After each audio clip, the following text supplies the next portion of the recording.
ሰላም ሰላም የተወደዳችሁ ቤተሰቦቻችን ሁሉ ሰላም፣ እነሆ ተገናኘን ተወዳጆች። እንደተለመደው ዕለተ እሁድ ማንቸስተር ዩናይትድን የተመለከቱ በጣም ጥሩ ያልናቸውን መረጃዎች ይዘንላችሁ ተገኘን። ኦልትራፎርድ ቀጣይ ሲዝን ከመጀመሩ በፊት ሜዳው በደንብ ተደርጎ እየታደሰ ይገኛል። መጫወቻ ሜዳው ማለት ነው። ቤተሰቦቻችን በየአመቱ እንደሚደረገው እድሳት ሲደረግለት ታዲያ በጣም የሚያዝናኑ አንዳንድ አስተያየቶች እንደዚሁ ወጥቷል።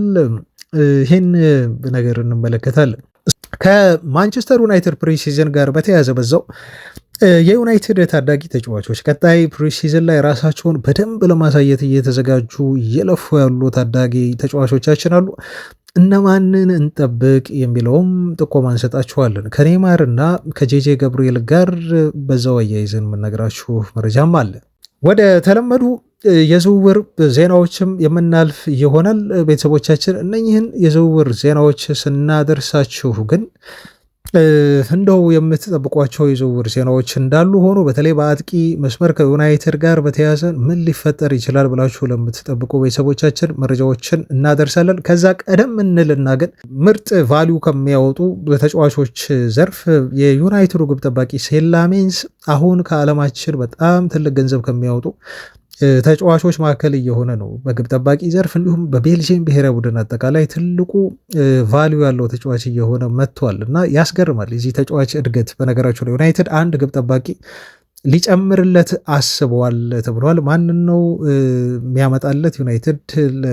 ሴላሜንስ ተጠባባቂነት እነግራችኋለሁ። በጣም አስደናቂው ትልቁ አስደሳቹ ዜና ብሩኖ ፈርናንዴዝ ኮንትራት ፈርሞ ከዩናይትድ ጋር ሊቆየ ነው መባሉ ነው። ደሞዙ በጣም ያስገርማል ቤተሰቦቻችን። ወደ 400,000 ዩሮ በሳምንት ብሩኖ ፈርናንዴዝ ሊከፍለው ዩናይትድ ፈልጓል ተብሏል። እንዴት ነው የሚከፍለው ግን? ለየት ያለ አከፋፈል ነው። የብሩኖ ፈርናንዴዝን ኮንትራት ጉዳይ እናየዋለን። ከአጥቂ ዝውውር ጋር በተያያዘ ዘርክዚና ራፋኤል ሊያውን ለመቀየር ኤሲ ሚላን ጥያቄ አቅርበዋል ተብሏል። የዩናይትድ ምላሽ ግን ያልተጠበቀ ነው። ዩናይትዶች በዚህ የቅይር ሀሳብ ላይ ምን ምላሽ ሰጧቸው የሚለውን እናያለን። እንደተለመደው ቤተሰቦቻችን የማቲያስ ፈርናንዴስ ዝውውር አዲስ ነገር አለን። በጣም አስደሳች ጊዜ ላይ ነው የምንገኘው። ይሄ ተጫዋች ምናልባት በቀጣይ ሳምንት ተብሏል። እንግዲህ ዛሬ የሳምንቱ መጨረሻ ቀን ነው። ስለዚህ ከነገ ጀምሮ ተጫዋች ወደ ዩናይትድ ሊዛወር ዝውውሩ ሊያጠናቀቅ የሚችልበት እድል እንዳለ እየተገለጸ ይገኛል። በዝርዝር እናየዋለን። እሱ ከመጣ በኋላ ሶስተኛው ፈራሚ ስለሚባለው ተጫዋች ማን እንደሆነ ጥቆማ እንሰጣችኋለን። በተለይ ዛሬ ስለ ሳንጋሬ ተብሎ ስለሚጠራ አንድ የሌንስ የአማካይ ስፍራ ተጫዋች የተወሰነ ደረጃ እንድታውቁት የምናስተዋውቃችሁ ይሆናል። እንደተለመደው በፍቅራችሁ አስቡን ቤተሰቦቻችን። ቪዲዮውን ላይክ አድርጉልን። ሀሳብ አስተያየት እንዲሁ ካላችሁ በኮሜንት አስቀምጡ። አብራችሁንም ሁኑ። መልካም ቆይታ። ኦልትራፎርድ በእድሳት ላይ ትገኛለች።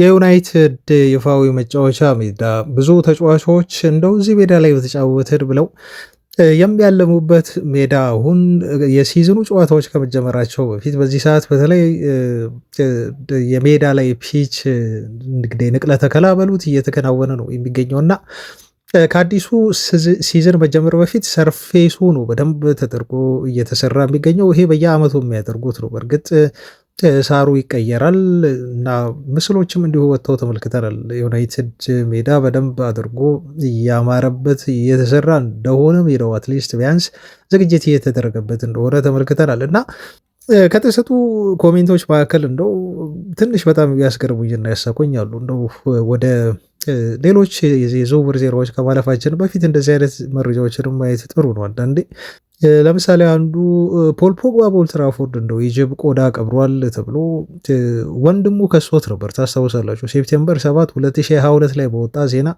ሚዲያውን አጥለቅልቆ ነበር። ብዙ መነጋገሪያ ሆኖ ነበር። ፖል ፖግባ ጠንቋይ ጋር ሁሉ ሄዶ ኬላን ባፔን አስረግሞታል የሚል ነገር ማለት ነው። እንደው ዜናውን ማውራት በራሱ ትንሽ ይሰከትታል አድማጮቻችን። እና ይሄ ምስል ከወጣ በኋላ ግን ከኦልትራፎርድ እድሳት ጋር ስላየሁት ኮሜንቱንም እንደዚሁ አይቼ በጣም ስላዝናናኝ ነው። እና በመጨረሻም ፖል ፖግባ በኦልትራፎርድ የቀበረው ጅብ ቆዳ ወጣ።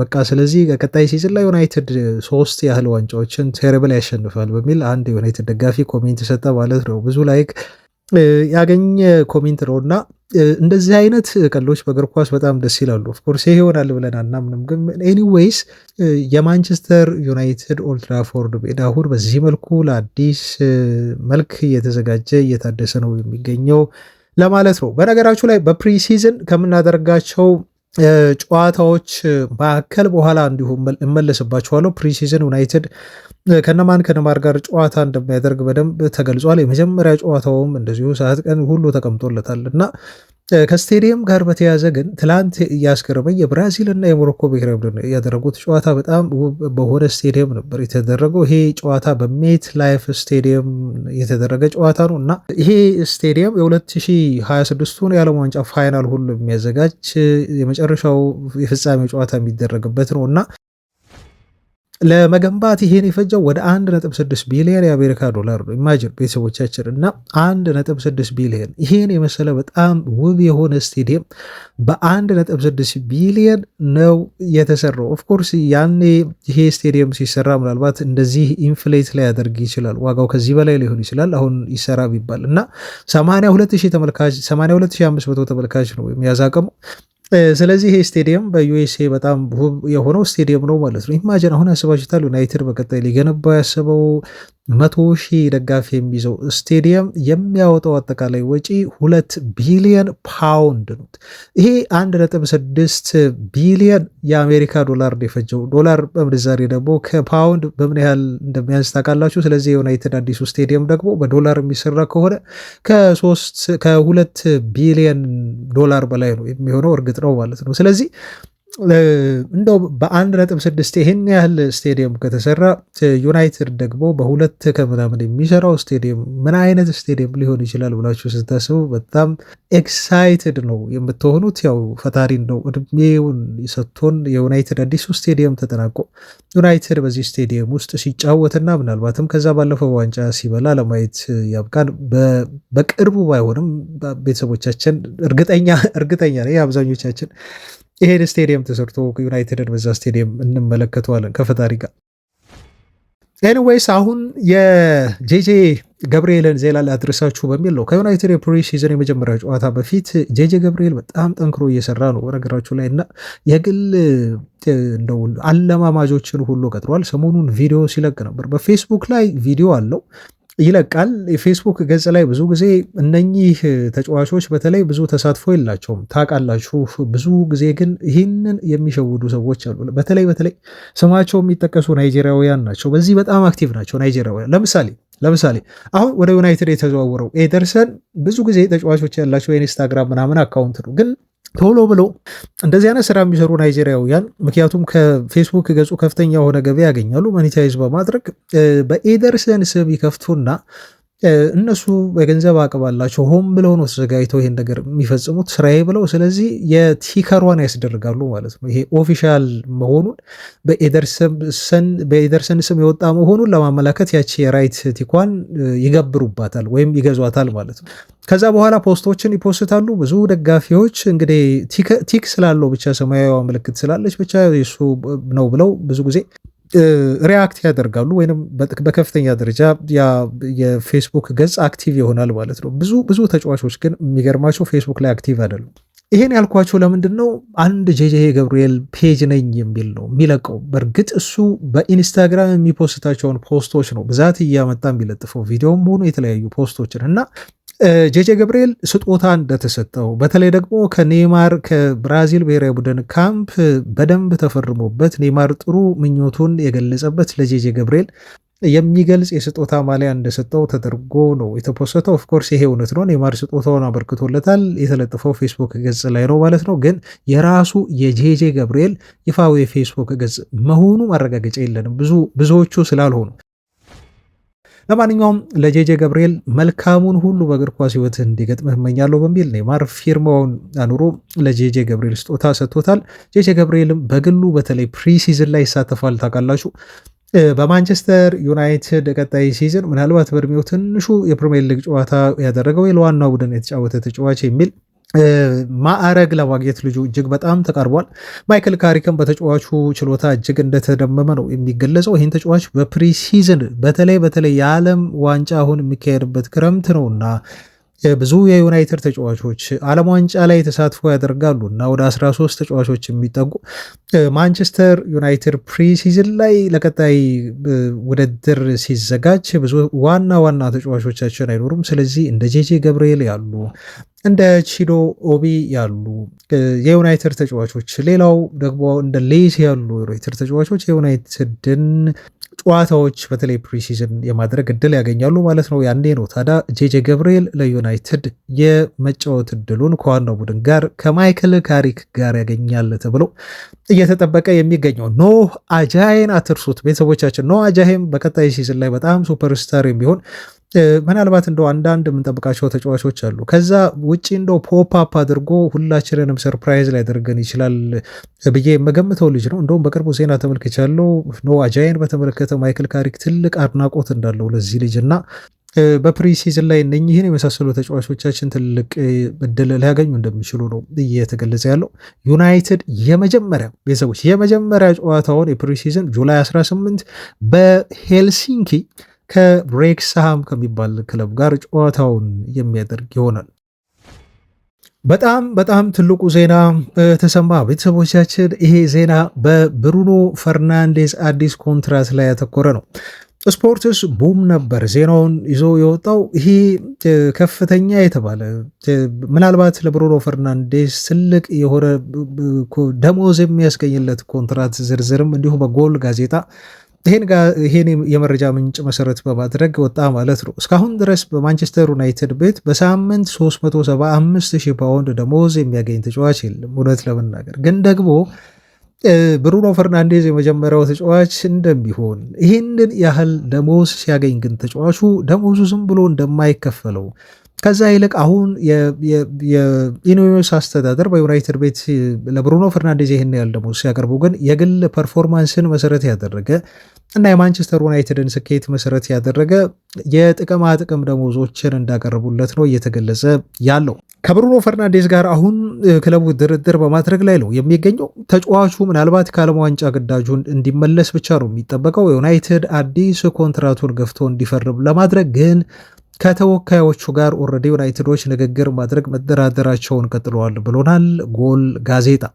በሳውዲ አረቢያ ክለቦች አሁንም ቢሆን ተጫዋቹ ይፈልጋል። እንዲሁም አውሮፓ ውስጥ ያሉ በጣም ትላልቅ ክለቦች ብሩኖ ፈርናንዴዝን ኮንትራትና ድርድር ሁኔታ ከዩናይትድ ጋር በቅርበት ሆኖ እየተከታተሉት ነው የሚገኘው። ስለዚህ ዩናይትዶች በፍጥነት ተጫዋቹን አዲስ ኮንትራት አስፈርበው ደሞዙን በማሻሻል ተጫዋቹ በእርጋታ በአንድ ልብ ለማንቸስተር ዩናይትድ ብቻ እንዲጫወት ሊያደርጉት ይፈልጋሉ ተብሎ ተነግሯል። ምክንያቱም የውል ማፍረሻ አለው። ስለዚህ መስጋት አይፈልጉም። ምንም እንኳን ተጫዋቹ በዩናይትድ ቤት መቆየት እንደሚፈልግ ቢያቆም ግን በየትኛውም ጊዜ ተጫዋቹ ትኩረቱን እንዳያጣና ስለ ሌሎች ክለቦች ዝውውሮች ጥያቄዎችን ለማድመጥ በሩን ክፍት እንዳያደርግ በሚል ዩናይትዶች አዲስ ኮንትራት ሊያስፈርሙት ተዘጋጅተዋል ተብሎ ተገልጿል። ተጫዋቹም በግሉ በኦልትራፎርድ በጣም በጣም ደስተኛ ሆኗል። ከምንጊዜውም በላይ ብሩኖ ፈርናንዴስ አሁን 31 ዓመቱ ላይ ደርሷል። ተጫዋቹ በማንቸስተር ከተማ ህይወቱ ደስተኛ ነው። ልጆቹ በከተማው ደስተኛ ናቸው። ባለቤቱም ቢሆን በከተማው በጣም በጣም በእጅጉን ደስተኛ ናት። ስለዚህ እዛው ቢቆዩ ብሩኖ ፈርናንዴስ ቀዳሚ ምርጫው እንደሆነ ነው የተገለጸው።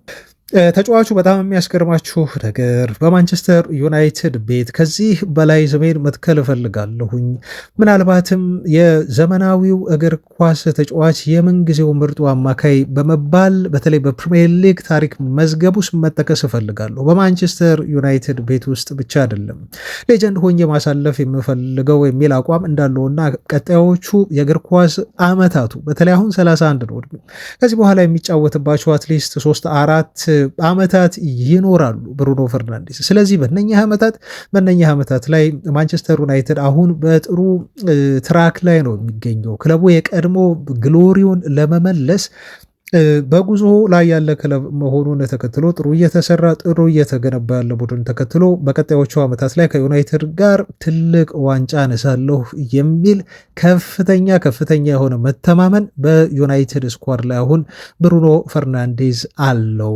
ስለዚህ ተጫዋቹ ከምንጊዜውም በላይ በዩናይትድ ቤት መቆየት ይፈልጋል ተብሎ ተገልጿል። በጣም የሚያስደስት ዜና ነው ቤተሰቦቻችን። ለዛ ነው የዩናይትድ አመራሮች አሁን ከሚያገኘው ሳምንታዊ 250,000 ፓውንድ 50%ን የጨመሩለት ማለት ነው። ስለዚህ 50% ጭማሪ ሲያደርግ ብሩኖ ፈርናንዴዝ በሳምንት 375,000 ፓውንድ የሚያገኝ ይሆናል። ልብ በሉ ግን ዩናይትዶች ምንጊዜም ቢሆን ኢኔሶች መስመር አላቸው ደሞዝ ላይ። ግን ደሞዝ የሚያገኘው ብሩኖ ፈርናንዴዝ ፊክስድ አይደለም።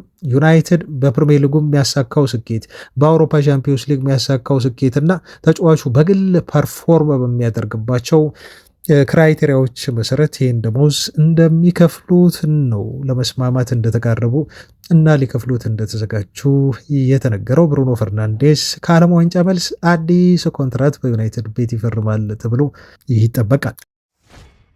ቤተሰቦች ዜናዎቻችን እንደቀጠሉ ናቸው። ቪዲዮአችንን ላይክ አድርጉ። ገና ጀመርን እንጂ እንደሁ አልተገባደደም ዜናችን። ቤተሰቦች በገና ግማሽ ላይ አልደረስንም። በርካታ ያሉ መረጃዎች አሉ።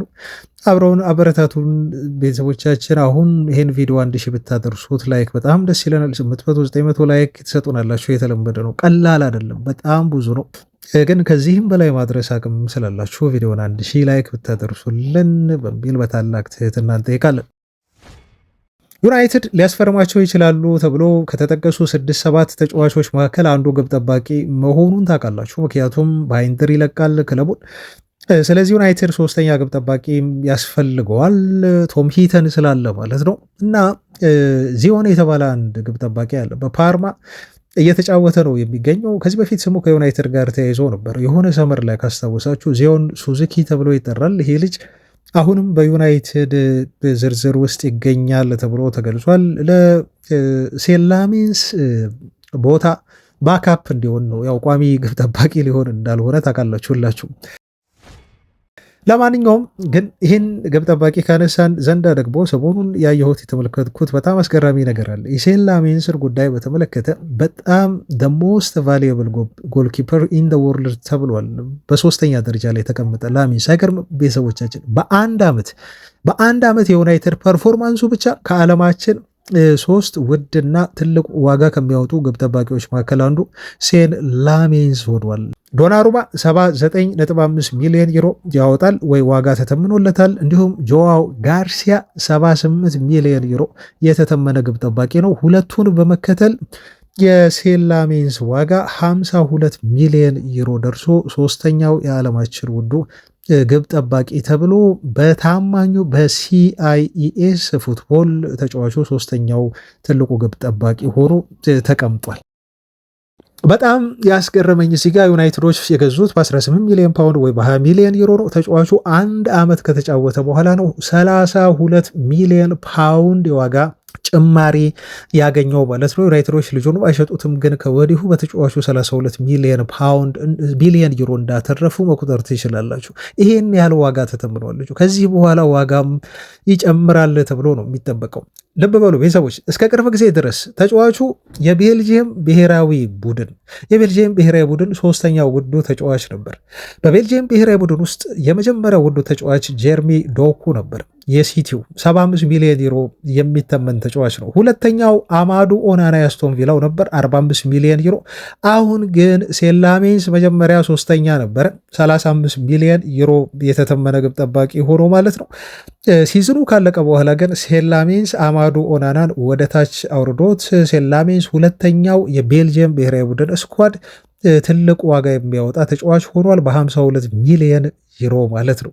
ይሄን ያደረገው አራተኛውን ማቲያስ ፈርናንዴስ ፓርዶን በመቅደም ነው። የሊሉ የአጥቂ መስመር ተጫዋች ስሙ ከዩናይትድ ዝውውር ጋር የተነሳው 35 ሚሊዮን ዩሮ የተተመነው፣ እንዲሁም በአያክስ እየተጫወተ የሚገኘው በርካታ ትላልቅ ክለቦች የሚፈልጉት 5ኛ ደረጃ ላይ የተቀመጠው ሚካ ጎትስ የተባለው የክንፍ መስመር ተጫዋች፣ ይህም ተጫዋች 5ኛ ደረጃ ላይ ተቀምጦ ሴን ላሜንስ በልጦታል ማለት ነው። እንዲሁም የአስቶን ቪላው ዩሪ ቲልመንስ 30 ሚሊዮን ዩሮ ዋጋ ያወጣል ተብሎ ተተምኖ 6ኛ ደረጃ ላይ የተቀመጠ ነው። አሁን ሴን ላሜንስ የአማዱ ኦናናን ቦታ ወስዷል። በቤልጂየም ብሔራዊ ቡድን በጣም ውድ ገንዘብ የሚያወጣ ተጫዋች በመባል። ወደ ቀጣይ የዝውውር ዜና ከማለፌ በፊት አንድ አስተያየት አለ። እሱን አስተያየት ላድረሳችሁና ወደ ዝውውር ዜናው እናልፋለን። ቤንጃሚን ሼሽኮ ነው። በቅርቡ ተጫዋቹ ኢንተርቪው አድርጎ ነበር ከዩናይትድ ቲቪ ጋር። በዚህ ኢንተርቪው ላይ ታዲያ ሰውነቱ ላይ ስላለ ንቅሳት ነበር የተጠየቀው ሼሽኮ። አብዛኛውን የሰውነቱን ክፍል አሁን እየተነቀሳቸው ነው የሚገኙት። ሼሽኮ ግን ደግሞ ሆዱ ላይ ብቻ ወይም ሆዱ አካባቢ ከደረቱ በታች ነው ብዙ ያልተነቀሱ ቦታዎች የሚገኙት ማለት ነው ሼሽኮ ላይ እና እንደው ቤንጃሚን ሼሽኮ ተጠየቀ ምንድናቸው እነኚህ ንቅሳቶች አብዛኛው ተብሎ ሲጠየቅ አብዛኞቹ ንቅሳቶች ያው ከሃይማኖት ጋር የተያዙ ነገሮች አሉበት። ከዛ ውጭ ደግሞ ከሰለብሬሽን ስታይል ጋር የተያዙ ናቸው ብሏል። ብዙ ጊዜ ጎሉ ካስቆጠረ በኋላ እንዴት አድርጎ እንደሚዘልና ሰለብሬት እንደሚያደርግ ታውቃላችሁ። ወይንም ደግሞ አብዛኞቹ ከቡድን አጋሮች ጋር ጎል ካስቆጠርኩ በኋላ እንዴት ሰለብሬት እንደማደርግ የሚያመላክቱ ንቅሳቶች ናቸው ብሎ ጠቀሰ። ከዛ ግን አንድ ነገር ተጠየቀ እና ቤንጃሚን ሼሽኮ ታዲያ ይሄ ሁሉ ቦታ ትተሃል እንግዲህ ያልተነቀስከው ብዙ የሰውነት ክፍል አለህ እና ለምንድን ነው ይሄን ነገር የተውከው ተብሎ ሲጠየቅ ምናልባት እንግዲህ ሰውነቴ ላይ የማንቸስተር ዩናይትድን ባች እንዲሁ ተነቅሼ ሊሆን ይችላል ነገር ግን አለ ተጫዋቹ። ነገር ግን በዩናይትድ ባጅ ንቅሳት ብቻ አላበቃም። ምክንያቱም ይኸው ብዙ የተኳቸው ክፍተት ቦታዎች አሉ እና በእነኚህ ክፍት ባረኳቸው ያልተነቀስኳቸው የሰውነቴ ክፍሎች ላይ ግን እንደው ባዶ ያደረኳቸው ዩናይትድ ወደፊት አንድ ትልቅ ዋንጫ እንደሁ ማግኘቱ ስለማይቀር ይህንን ትልቅ የሆነ ዋንጫ ስናገኝ ለሱ የምነቀሰው ቦታ እንዳይጠፋ በሚል ነው ብዙ ቦታዎችን ሪዘርቭ ያደረግኩት። ከዩናይትድ ጋር ሻምፒዮን ሲሆን ያስቀመጥኳቸው ሪዘርቭ ያደረግኳቸው ቦታዎች አሉ በሚል ነው ተጫዋቹ በቀጣይ ከሚያደርጋቸው ትልልቅ ንቅሳቶች መካከል ከዩናይትድ ጋር ሻምፒዮን ሲሆን እና ዋንጫዎችን ሲያነሳ የሚያሳዩ ንቅሳቶች ሊሆኑ እንደሚችሉ ተጫዋቹ የጠቆመው። እንግዲህ በጣም ትልቅ የሆነ እንደው የንቅሳት አድናቂና ደጋፊ ሆኜ አይደለም ቤተሰቦቻችን፣ ግን ይሄ ተጫዋቹ ከዩናይትድ ጋር ስኬታማ ለመሆን ያለውን ትልቅ የሆነ ህልም የሚያሳይ ስለሆነ በሚል ነው ይህን መረጃ ወደ እናንተ እንዲሁ ያደረስኩት። ወደ ዝውውር ዜና ልለፍና እዚህ ጋር አያይዤ የማይላችሁ መረጃ የሚሆነው የጆሹዋ ዘርክዚን ጉዳይ ነው። ጆሹዋ ዘርክዚ ከወጣ የማንቸስተር ዩናይትድ ሰዎች በሱ ቦታ ተጫዋች ለማስፈረም ወደ ማርኬቱ እንደሚወጡ በእርግጠኝነት መናገር ይቻላል። ዩናይትድ የ9 ቁጥር ቦታ ተጫዋች ይፈልጋል። ቤንጃሚን ሼሽኮን የሚያግዘው የሚረዳው አጥቂ እንዲሆን ይፈልጋል። ዩናይትድ ጫናውን ከሱ ላይ የሚቀንስ አንዳንዴ ተጫዋቹ በሚጎዳ ሰዓት ወይ ደግሞ እንደ ኮንፊደንስ ወይ ብቃት መውረድ ከገጠመው በቀጣይ ሲዝን ላይ ይህን ኃላፊነት ተሸክሞ ተጫዋቹ ላይ ጫና መቀነስ የሚችልና የእሱን ጎል ማስቆጠር ሚና በአግባቡ መወጣት የሚችል የአጥቂ መስመር ተጫዋች ዩናይትድ ለማስፈረም ወደ ገበያ ወጥቷል።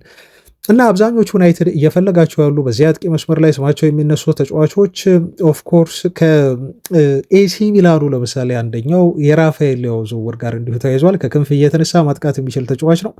እውነተኛ የሆነ የ9 ቁጥር ተጫዋች እናምጣ ካሉ ደግሞ ዩናይትዶች እንደው ከወጣት ብዙ ገንዘብ ከሚያስወጣቸው ተጫዋች ይልቅ ደግሞ ኤክስፒሪየንስ ያለው አጥቂን ይፈልጋሉ ተብሏል። ስለዚህ የዩናይትድ አመራሮች በአጥቂ ቦታ ላይ ተጫዋች እንደሚያስፈርሙ በእርግጠኝነት የተረጋገጠ ዝውውር ዜና ነው። ዩናይትድ አጥቂ ያስፈርማል ብለን በእርግጠኝነት ማውራት እንዲሁ ባንችልም ባናወራችሁም ግን ኤሲ ሚላኖች በራቸውን ክፍት ማድረጋቸው ነው አሁን እዚህ ጋር የተነገረው ትልቁ ዜና።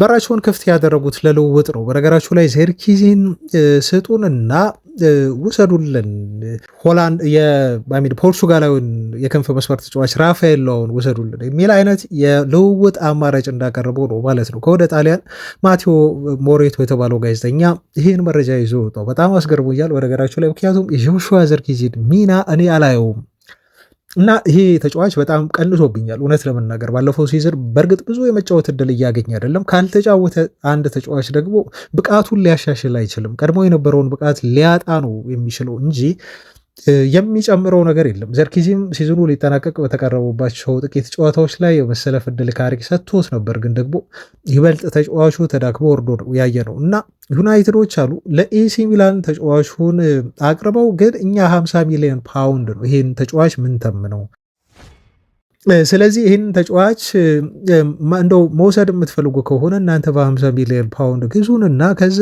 ደግሞ በራፋኤል ሊያው ዝውውር ዙሪያ እንድደራደር እንነጋገር የሚል መረጃ ነው ማለት ነው ያስተላለፉላቸው ዩናይትድ አመራሮች። ግን ኤሲ ሚላኖች በጣም አስወደዳችሁት፣ ቤዘርኪዜን ዋጋ የምትፈልጉ ከሆነ በራፋኤል ሌአኦ እንለወጥ እንቀየር የሚል ሀሳብ ከሚላን በኩል ተነስቷል ብሎ ማቴዎ ሞሬቶ የተባለው ከሚታመኑ የጣሊያን ጋዜጠኞች መካከል ነው። እንግዲህ ቤተሰቦቻችን እሱ በዚህ መልኩ ተናገረ ማለት ነው። ግን እና እኔ እዚህ ጋር በጣም ያስገርመኝ እኔ አሁን ፐርሰናሊ ቢሆን ወዲያው ነው ይህን ቅይር የምከውነው። ይቅርታ አድርጉልኝ ቤተሰቦች፣ ወዲያው ይህን ቅይር እከውናለሁ። አውቃለሁ ቦታቸው ላይ ገናኝ ይችላል። ይሄ ከክንፍ እየተነሳ የሚያጠቃ ነው። ያ ደግሞ እንደው ሐሰተኛ 9 ቁጥር ያጥቂ መስመር ተጫዋች ነው። ግን ደግሞ እኔ ሳየው ከዩናይትድ ጥቅም አንጻር ራፋኤል ሌአኦ ይበልጥ ጠቃሚ ተጫዋች ስለመሰለኝ ነው። አሁን ዜናውን እዚህ ጋር ማመን ከብዶኛል። ኦፍኮርስ ጥሩ ጋዜጠኛ ነው መረጃውን ያወጣው እና ዩናይትዶች ይሄ ሀሳብ ቀርቦላቸው አንለዋወጥም ከዘርክዚ ጋር እምቢ ይላሉ ብዬም ደግሞ ማመን በጣም ከብዶኛል ማለት ነው። ለማንኛውም ዜናው በዚህ መልኩ ወጥቷል። ግን ማንቸስተር ዩናይትድ አሁንም ቢሆን የራፋኤል ሌአኦ ፈላጊ ሆኖ ቀርቧል። ከእንደዚህ አይነት ተጫዋቾች ዝውውር ጀርባ በነገራችሁ ላይ ፐርሶናሊቲ በደንብ መጠናት አለበት። እኔ ራፋኤል ሌአኦን እንቅስቃሴውን፣ ፍጥነቱን፣ ይሄ የሚረብሸውን ነገር በጣም በወደውም፣ ግን የግል ባህሪውን ደግሞ አላቅም። ተጫዋቹ ልምምድ ላይ የሚያሳየው ነገር ምንድን ነው የሚለውን ሌሎችም ብዙ ኬዞች ሊኖሩ ይችላሉ እና ከተጫዋቹ ብቃት ባለፈ ባለፈውም ቀይ ካርድ ተመልክተዋል፣ አይታችኋል ቤተሰቦቻችን። እና የግል ባህሪውን ግን ዩናይትድ በደንብ አድርጎ ዝውውሩን ከመፈጸሙ በፊት እንደው አጥብቀው ከፈለጉትም ሊያደርጉት የሚገባ ትልቅ ነገር ይሆናል ማለት ነው እና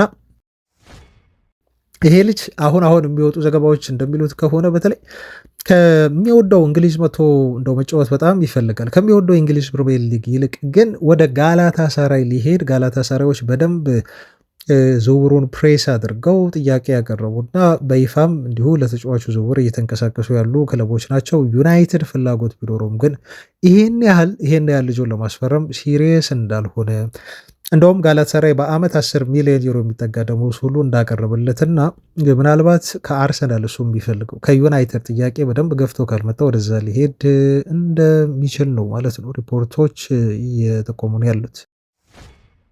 የማቲያስ ፈርናንዴዝ የማንቸስተር ዩናይትድ ዝውውር ድርድር አሁንም ቢሆን እንደቀጠለ ነው።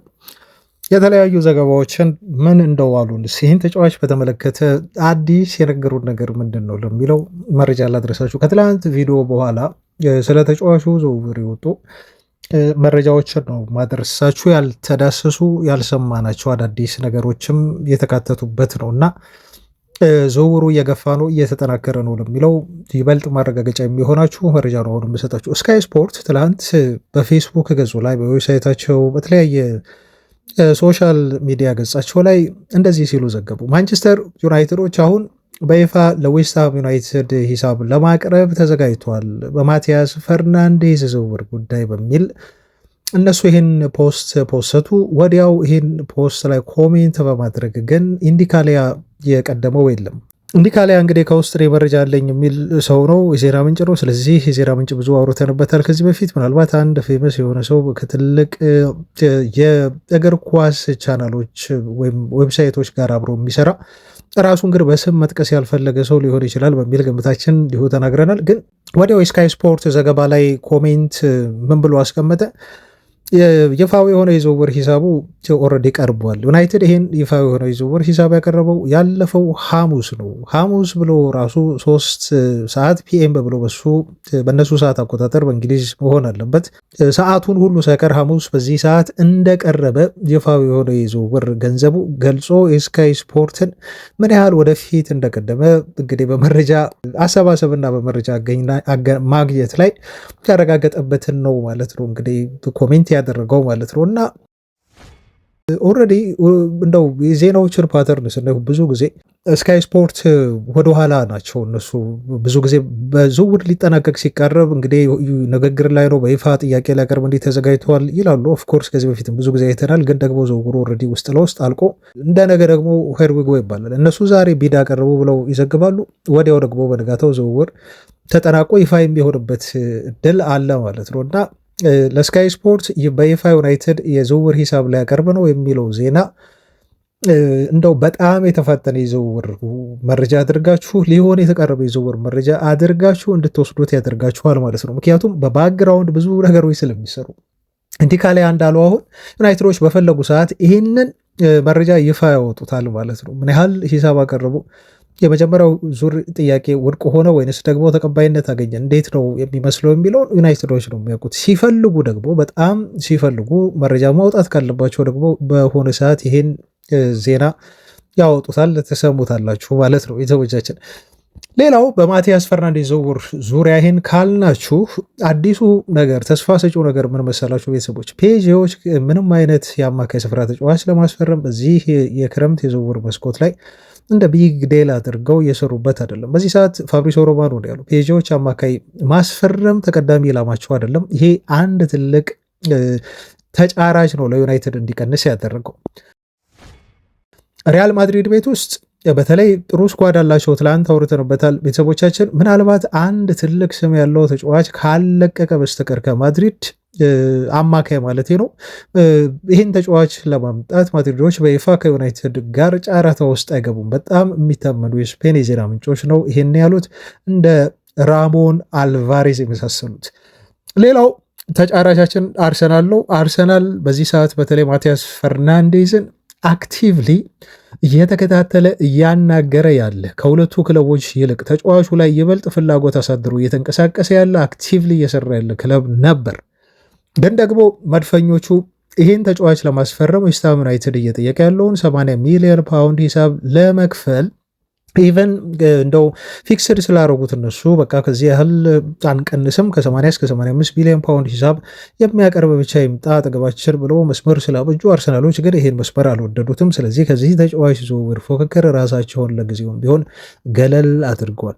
ሶስት በጣም ጥሩ የሆኑ አፕዴቶች ዜናዎች ናቸው።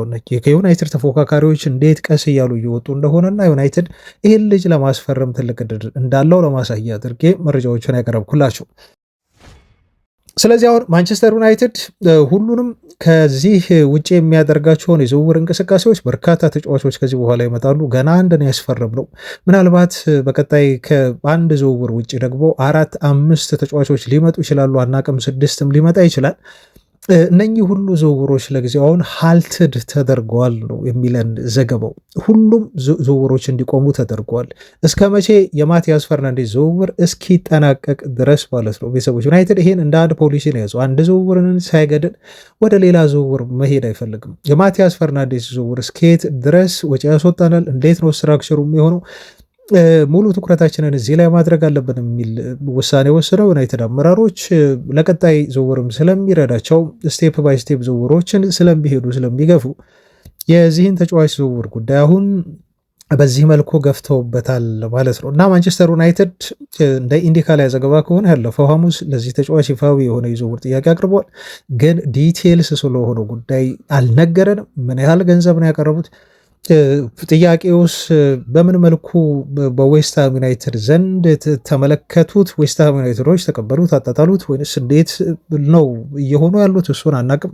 በቀጣዮቹ ቀናት የሚፈጠር አዲስ ነገር ካለ መረጃ ይወጣል። ስለዚህ ይሄን መረጃ እናደርሳችኋለን። ተጫዋቹ በግሉ ከዩናይትድ ጋር ተስማምቶ ጨርሷል። ይሄ ምንም ችግር የለበትም። በኮንትራት ዙሪያ በተጫዋቹ ደሞዝ ዙሪያ ምንም የቀረ ጉዳይ የለም። ኦልሞስት ተጫዋቹ በግሉ እንደው 100% አይደለም ቤተሰቦቻችን፣ እውነት ለመናገር መረጃዎች እንደሚሉት ከሆነ ተጫዋቹ ከ90% በላይ የግል ጉዳዮችን አጠናቋል።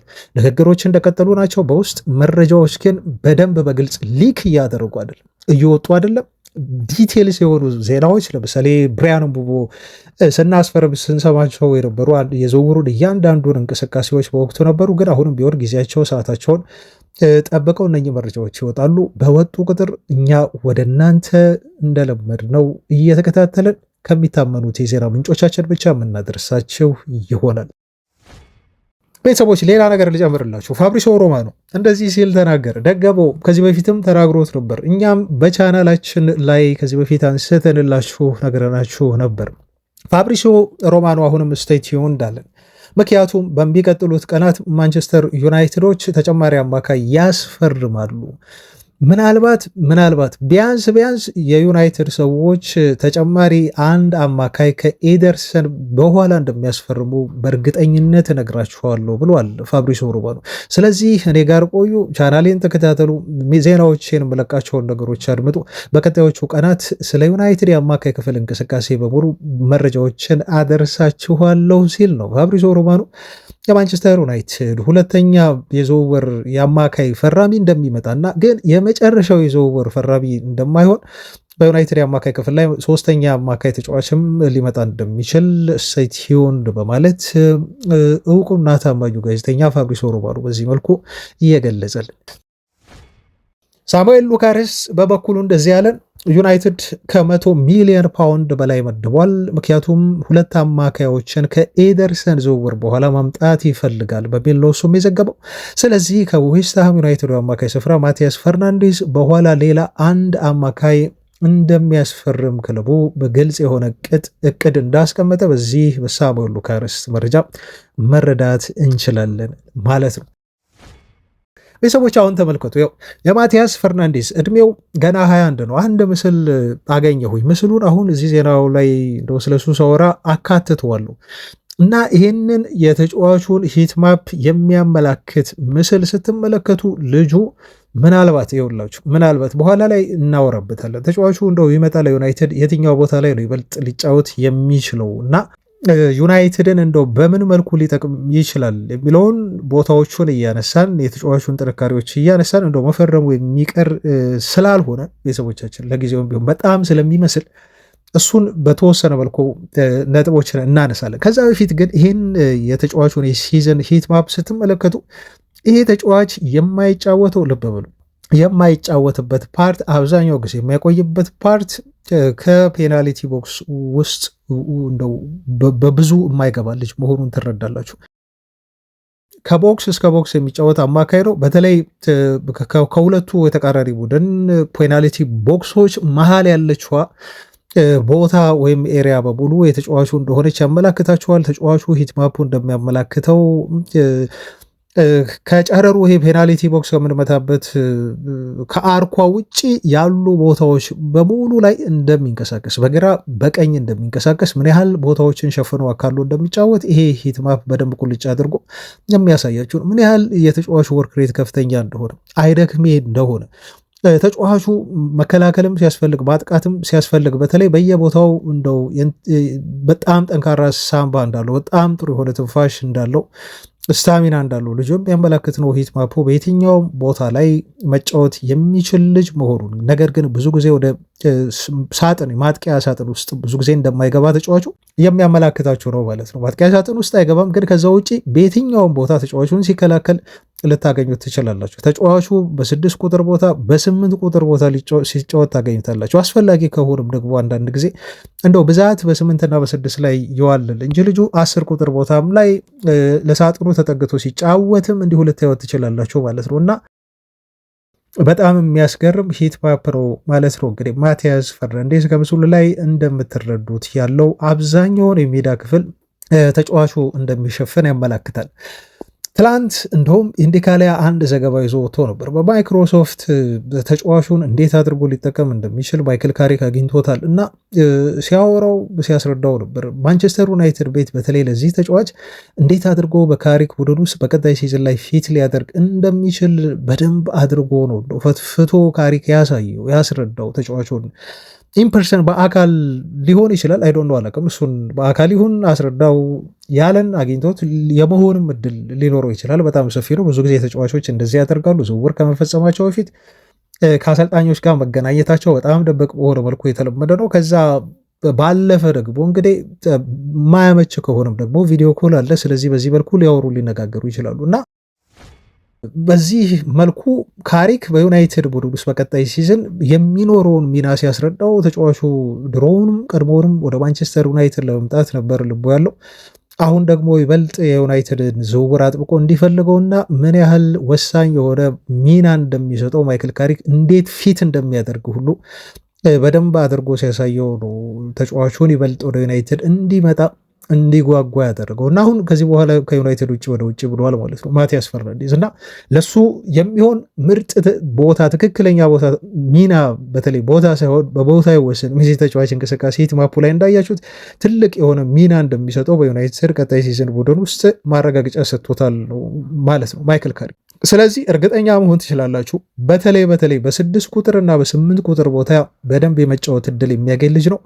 10 ቁጥር ቦታ ላይ ታውቃላችሁ ብሩኖ ፈርናንዴስ በደንብ በክሪኤሽኑ ጎሎችን ክሬት በማድረግ ይሄ ከዓለማችን ቤስት 10 ቁጥር ተጫዋቾች መካከል አንደኛውና ቀዳሚው ነው ብሩኖ ፈርናንዴስ። ስለዚህ 10 ቁጥር ቦታ ላይ ብዙም የዚህን ተጫዋች ግልጋሎት አንፈልግም። የሚያስፈልገን ልጁ በ6 እና በ8 ቁጥር ቦታ ላይ ብቻ ይሆናል ማለት ነው። ይሄን ያለውን ስትሬንግስ ተጠቅሞ በአማካይ ስፍራ ላይ በተለይ ኳስ ኮንትሮል በማድረግ ጌሞችን ኮንትሮል በማድረግ ዶሎችን በተለይ እንደው ከቁመቱና ከሰውነቱ በተለየ መልኩ በማሸነፍ የአማካይ ክፍሉን በደንብ አድርጎ ቦስ ሊያደርግ የሚችል ተጫዋች ነው። ብዙ ብሎኮችን ሊፈጽም የሚችል ተጫዋች ነው እና በየቦታው ሳይደክም ሲለፋ ሲሯሯጥ እና ኳስ ለመንጠቅ ፖዚሽን ለማሸነፍ ዩናይትድ ኳስ ኮንትሮል እንዲያደርግ ቲሙ እንደ ቡድን የአማካይ ክፍሉን በደንብ እንዲቆጣጠር ሊረዳ የሚችል ገና ሮጦ ያልጠገበ በጣም ምርጥ ተጫዋች ነው ማለት ነው። ዩናይትድ ለማስፈረም እጅጉን እየተቃረቡ ቤተሰቦቻችን እና መጪው ጊዜ ከማቲያስ ፈርናንዴዝ ጋር ለማንቸስተር ዩናይትድ እጅግ በጣም አጓጊና አስደሳች ነው የሚሆነው። ማይክል ካሪክ በየትኛው ሚና ላይ ያሰልፉት በየትኛው ቦታ ላይ እንዲጫወት ያደርገዋል እና የተጫዋቹስ ሚና ምን ይመስላል በቀጣይ ዩናይትድ ቡድን ውስጥ የሚለውን አብረን የምናይ ይሆናል። ብዙ ፐዝሎችን ነው ይዞብን የሚመጣው ይሄ ተጫዋች ዝውውር። ኮቢ ሜኖስ እንዴት ነው የሚሆነው?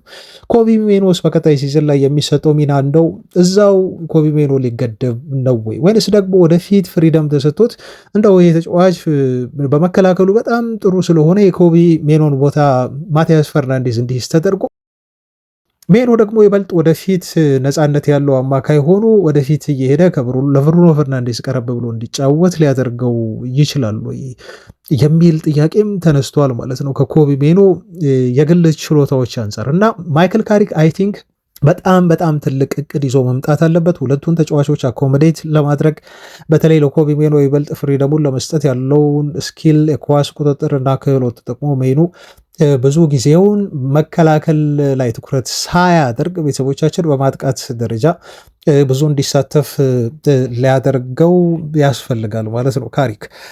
ይሄ ዝውውር አሁን የሚጠናቀቅ ይመስላል ቤተሰቦቻችን። እንደው በዝውውር መስኮት ላይ አንድ ዝውውር ካልተጠናቀቀ በስተቀር እንደው አልቋል ብሎ ማውራት በጣም ከባድ ነው የሚሆነው። ብዙ ዝውውሮች ሳይሳኩ የቀሩበትን ሁኔታ ተመልክተናል። አንዳንድ ዝውውሮች ማለት ነው፣ ብዙ ዝውውሮች አልኩ ቤተሰቦቻችን። ኤኒዌይስ ግን ይህን ዝውውር ዩናይትድ ያጠናቀቀዋል የሚል ትልቅ ግምት ነው ያለኝ። ለዩናይትድ ትልቅ ፊርማ ይሆናል። ወደፊትም እንግዲህ ስለዚህ ተጫዋች ወደ ዩናይትድ መምጣቱ ይረጋግጥና ብዙ ነገር እናወራበታለን ማለት ነው። እዚህ ጋር ግን አሁን ፈርናንዴዝ ትልቅ ሜንታሊቲ ያለው ነው። ከዚህ በፊት በኦርካ አብረውት በቡድኑ ውስጥ ሲሰሩ የነበሩ አንድ ሰው እንደተናገሩት ከሆነ ተጫዋቹ አይሰማም። ትልቅ የሆነ ሜንታሊቲ ያለው ትልቅ የማሸነፍ ስለ ልቦናን ሰንቆ ያለ ፖርቹጋላዊ አማካይ ስፍራ ተጫዋች ነው። እድሜው ገና ነው ግን ደግሞ በዩናይትድ ቤት ብዙ ጊዜ ተጫዋቾች ሲፈርሙ በተለይ ደግሞ ልብ ብሉ በዩናይትድ 80 ሚሊዮን ፓውንድ ወጥቶበት ልጁ የሚመጣ በጣም ትልቅ የዝውውር ገንዘብ የተከፈለበት ተጫዋች ነው የሚሆነው።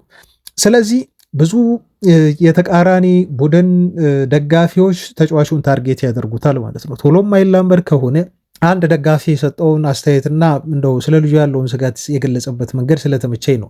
ዩናይትድ 80 ሚሊዮን ፓውንድ ሊያወጣ ይችላል በነገራችሁ ላይ ይህን ልጅ ለማምጣት። ስለዚህ ይሄ ልጅ ከመጣ በኋላ በኦልትራፎርድ አሁን የሚዲያዎች በተለይ የተቃራኒ ቡድን ለምሳሌ አርሰናል በተለይ ማለት ነው እና የሌሎች ክለቦችም እንዲሁ ደጋፊዎች ታርጌት ነው የሚሆነው።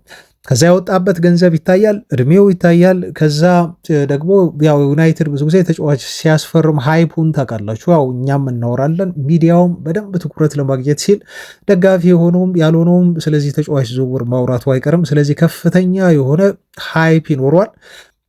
ከዛ ደግሞ ኮምፓሪሽኖች በኋላ ተከታትለው ይመጣሉ። ልጁን ማነጻጸር ከወጣበት ዋጋ አንጻር እንዲሁም በቦታው ከሚጫወቱ ተጫዋቾች አንጻር እየታየ ተጫዋቹ ይተነተናል፣ ይበጠራል።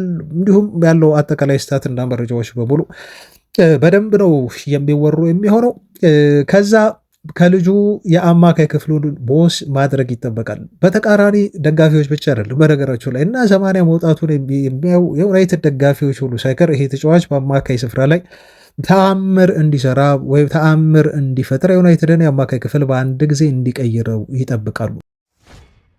ይሄ ከፍተኛ የሆነ ጫና ነው። በነገራችሁ ላይ በጣም ከፍተኛ የሆነ ጫና ከዚህ በፊት ተጫዋቾችን ተመልክተናል። ወደ ዩናይትድ መጥተው በተለይ እድሜያቸው በጣም እንደው በሀያዎቹ መጀመሪያ ላይ የሆኑ ተጫዋቾች ሲፈርሙ ጫናውን መቋቋም ይከብዳቸዋል። በከፍተኛ ደረጃ በጣም ሜንታሊ ጠንካራ መሆን አለባቸው። ለምሳሌ አንቶኒን ተመልክተናል፣ ጀረን ሳንቾም ተመልክተናል፣ ሆይላንድን ተመለከትን፣ ፖል ፖግባን ተመለከትን፣ ዲማሪያን ተመለከትን፣ ሳንቼዝ እና ኦናና ሁሉ ሳይቀሩ በከፍተኛ ደረጃ በተቃራኒ ክለቦች ደጋፊዎች እንደው ክትትል ስር ስለሆኑና እንደ ውድቀታቸውን ስለሚመኙ ብዙ ገንዘብ ወጥቶባቸው የመጡ ስለሆኑ አታክ ያደርጓቸዋል ማለት ነው። እና ማቲያስ ፈርናንዴስ ከምንም በላይ ተጫዋቹ አሁን መጠንከር ያለበት በሜንታሊቲ ነው። ለዩናይትድ መጫወት ጫናው ምን እንደሚመስል፣ ፕሬሸሩ ምን እንደሆነ፣ የትኞቹ ደጋፊዎች ታርጌት እሱን እንደሚያደርጉት የዜና ማሰረጫ ጣቢያዎች፣ የተለያዩ ሚዲያዎች፣ ሶሻል ሚዲያ ላይ የሚሰሩ ሰዎች በሙሉ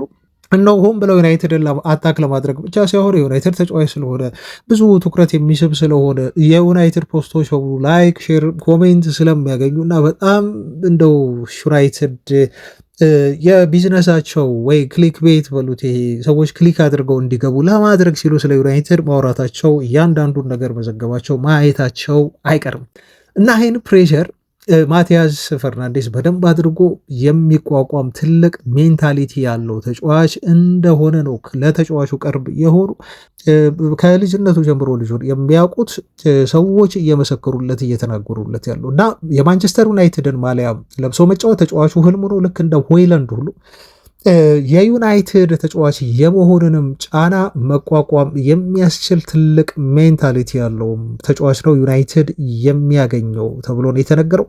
ይህንን ጉዳይ ግን ከፈረመ በኋላ በተለይ ልጁ የሚያደርጋቸውን የመጀመሪያ ጨዋታዎች እንቅስቃሴዎች ተመልክተን የምናየውና የምናረጋግጠው ነው የሚሆነው። ማቲያስ ፈርናንዴዝ በቀጣዮቹ ጥቂት ቀናት አሊያም ደግሞ ቤን ጃኮብስ እንዳለው በቀጣዮቹ ጥቂት ሳምንታት የዩናይትድ ንብረት መሆኑ የሚቀር አይመስልም። ማቲያስ ፈርናንዴስ ከመጣ በኋላ ማን ነው ታዲያ ሌላኛው ሊቀላቀለው የሚችለው አማካይ ብላችሁ ለምትጠይቁን ቤተሰቦቻችን ደግሞ ምላሽ የሚሆናችሁ መረጃ ሁላ አድረሳችሁና ሶስተኛው አማካይ ሊሆን የሚችለውና የመሆን እድል ያለው ብዙዎች እየተናገሩ እንዳሉት ከሆነ ከዓለም ዋንጫው በኋላ አሁን የሚገኘው በብሔራዊ ቡድን ደረጃ ለእንግሊዝ ብሔራዊ ቡድን የዓለም ዋንጫ ጥሪ ደርሶት ብሔራዊ ቡድን ለማገልገል ነው ያለው እና ይህ አሌክስ ስኮት እያለን የምንጠራው የበርንመዙ የአማካይ ስፍራ ተጫዋች የማንቸስተር ዩናይትድ ቀጣይ ፈራሚ ይሆናል። እንደውም ተጫዋቹ የዓለም ዋንጫ ግዳጁን ከእንግሊዝ ብሔራዊ ቡድን ከጨረሰ በኋላ ለዩናይትድ የሚፈርም ሌላኛው ሶስተኛ ፈራሚ ይሆናል የሚሉ ብዙ የዜና ምንጮችን መረጃዎች የተመለከትኩ ነው። ቤተሰቦቻችን ግን ደግሞ ዩናይትድ ይህን ተጫዋች ብቻ ነው በሶስተኛ ተጫዋችነት የአማካይ ስፍራ ሊያመጣው የሚችለው ብለንም መደምደም አንችልም። ምክንያቱም እነ ቶናሊ አሁንም ስማቸው ይነሳል፣ ካርሎስ ባሌባም ስሙ ይነሳል። ስለዚህ ክፍት ነው። የምናውቀው ዩናይትድ ሶስተኛ አማካይ እንደሚጨምር ነው። አሌክስ ስኮት ከዓለም ዋንጫ ተሳትፎ በኋላ ልክ ሲመለስ የእሱ ዝውውር በዛው ይቀጥላል ከዛ በኋላ ተብሎ ተገልጿል። ስለዚህ ጊዜውን ጠብቆ ዝውውሩን እናየዋለን። እሱን ግን ደግሞ እንደው ሰሞኑን ቃል የገባሁላችሁ አንድ ተጫዋች አለ። ይህን ተጫዋች ተከታተሉት። ምክንያቱም ይሄ ልጅ ቀደም ብሎ ኤደርሰን ከመምጣቱ በፊት በራሱ በዩናይትድ ሲፈለግ የነበረ የዲፌንሲቭ ሚድፊልድ ተጫዋች ነው። እንደውም በዩናይትድ አመራሮች መካከል ትልቅ የሆነ ዲቤት የተካሄደበት ይሄ ልጅ ቢመጣ ይሻላል በአንድ ወገን፣ በሌላ ወገን ደግሞ አይ ኤደርሰን ቢመጣ ይሻላል በሚል የዩናይትድ አመራሮች ተፋጅተው ሁለቱም ተመሳሳይ የሆነ ዋጋ አላቸው። ዝውውሮቻቸው ወደ 40 ሚሊዮን ዩሮ አካባቢ ነው።